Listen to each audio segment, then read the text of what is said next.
Hello વિદ્યાર્થી મિત્રો, જો વિડીયો ઝાંખો દેખાતો હોય તો સેટિંગમાં જઈને ક્વોલિટીમાં જઈને હાયર પિક્ચર ક્વોલિટી અથવા 720 પિક્સલ ઉપર ક્લિક કરી નાખવાનું, એટલે તમારો વિડીયો એકદમ ક્લીન દેખાશે.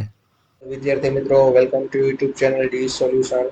આજે આપણે વાત કરવાની છે ધોરણ 1 થી 8 માં જે દિવાળી ઉપર તમારી પરીક્ષા લેવાની છે, દિવાળીની પ્રથમ સત્રની પરીક્ષા, તેનું ટાઈમ ટેબલ આપણે આઈડિયલનું આવી ગયું છે કે જે સ્કૂલમાં આઈડિયલના પેપર આવતા હોય તેના માટે.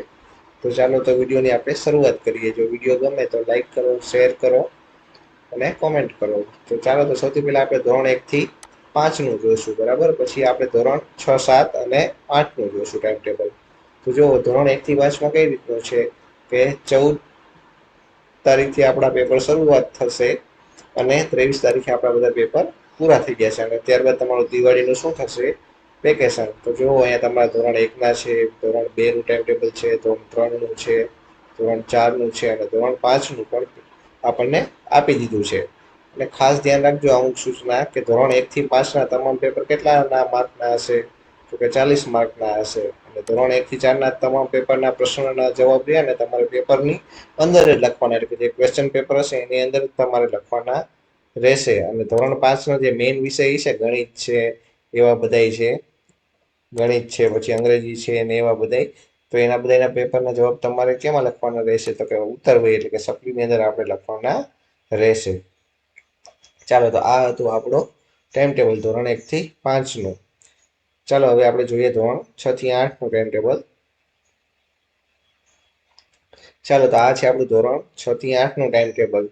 ધોરણ 6 ને 7, 8 ની પણ પરીક્ષા આપણી 14 તારીખને સોમવારથી આપણી શરૂઆત થશે અને 24 તારીખે આપણી પૂરી થશે, 24/10/2024 ને ગુરુવારથી, બરાબર. તો આ જોઈ લો ટાઈમ ટેબલ તમારું ધોરણ 6 નું, ધોરણ 7 નું અને ધોરણ 8 નું. ચાલો, ધોરણ 8 માં શું છે?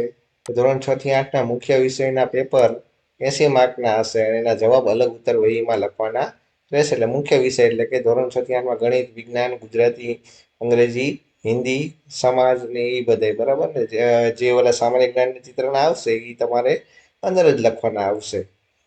અને જ્યારે બીજા બધા પેપરના મુખ્ય વિષયના જવાબ રહ્યા તમારે ઉત્તર વહી, એટલે કે સપ્લીની અંદર લખવાના રહેશે. પછી શું કીધું છે કે ચિત્ર, સામાન્ય જ્ઞાન, કોમ્પ્યુટર એ કેટલા માર્કના હશે? તો કે એના પેપર 40 માર્કના હશે, બરાબર. ચાલો, ને એના આપણે જવાબ દે એ પ્રશ્નપત્ર, એટલે કે પેપરની અંદર જ લખવાનું રહેશે. ચાલો, તો જોઈ લેજો આ ટાઈમ ટેબલ ધોરણ 6 થી 8 નું છે.